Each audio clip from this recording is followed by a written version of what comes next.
From Outpost Gray and Grant Thornton Public Sector, we provide you the CyberFed News Roundup. Tech news that matters. Hello and happy November 18th, 2022. I'm your host, Jack Scott. Today, I am providing you the CyberFed News Roundup for the week of November 14th. Let's get into it. Australia may be joining the United States in banning ransomware payments as a result of the most recent ransomware attacks, including the attack on Medibank, Australia's largest insurance company. The government is considering joining the United States in banning ransomware payments. Over the weekend, Claire O'Neill, Australia's Home Affairs Minister, made an announcement while hinting at a new cyber policing model, including a task force consisting of AFP and the Australian Signals Directorate. The announcement occurred not long after a deep impact report came out inferring that 2022 was another big year for cybercriminals and ransomware gangs. Critics of the idea believe it would be better to equip organizations to better protect themselves from an attack versus penalizing them from paying to gain access to their data. One idea is to educate organizations on cybercrime techniques and introduce legislation setting a baseline for cybersecurity standards.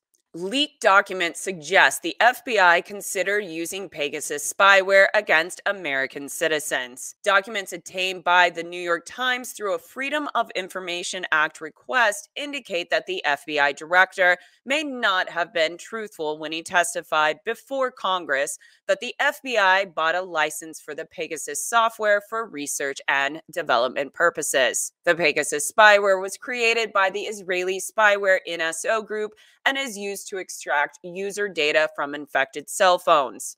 The received document infers that in late 2020 and early 2021, the FBI floated the idea of using the Pegasus spyware during criminal investigations. While at this time, documents show that the Pegasus spyware is not actively being utilized, there is interest in future use, which is still prevalent.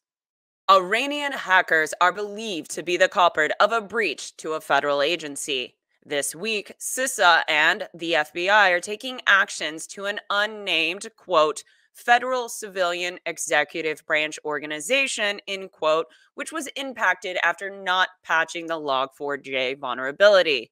In December 2021, CISA published an emergency directive that requested all agencies to conduct a vulnerability scan on their network and address the vulnerabilities by 5 p.m. on December 23rd, making this a surprise to CISA and the FBI that the agency had not addressed this known and high-risk vulnerability. CISA Director Jen Easterly said in a statement, quote, CISA also strongly urges every organization, large and small, to follow the federal government's lead and take similar steps to assess their network security and adapt the mitigation measures outlined in our emergency directive, end quote. There is no word on if the agency will receive fines and other disciplinary actions for not following CISA's emergency directive. K-12 schools are receiving additional support from the White House to support their cybersecurity strategy. Schools are struggling to keep up with grades, making cybersecurity the least of their concerns, which are seen in the metrics that over 80% of schools do not have MFA fully integrated, with approximately 25% not using MFA at all. When the audit was done, most schools lacked proper security training, such as phishing training and social engineering.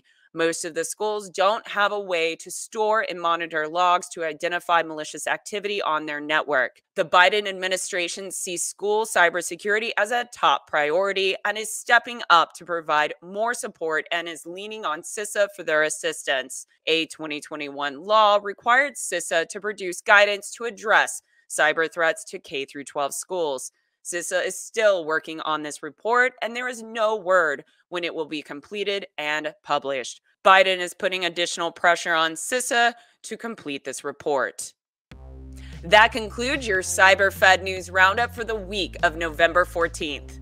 I hope you enjoyed this episode. Please make sure to like, subscribe, and share it out with others. You all are the best, and I'll see you next week.